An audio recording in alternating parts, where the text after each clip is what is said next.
છેલ્લા 4 કલાકમાં રાજ્યના 45 તાલુકામાં મેઘમહેર, દ્વારકામાં 4.5 ઇંચ વરસાદ, ઉપલેટાનું તેલંગાણા બેટમાં ફેરવાયું.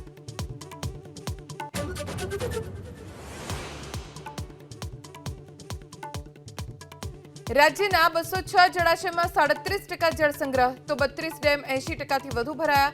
સરદાર સરોવર ડેમમાં 54% પાણીનો જથ્થો સંગ્રહિત.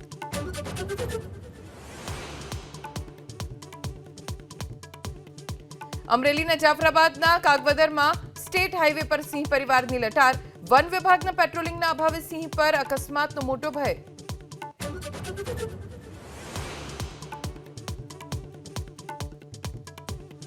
યુપીએસસીના ચેરમેન મનોજ સોનીનું રાજીનામું આપ્યાનો સૂત્રોનો દાવ. વ્યક્તિગત કારણને લઈ ડીઓપીટીને મોકલ્યું રાજીનામું. હજી સુધી રાજીનામાનો નથી કરાયો સ્વીકાર.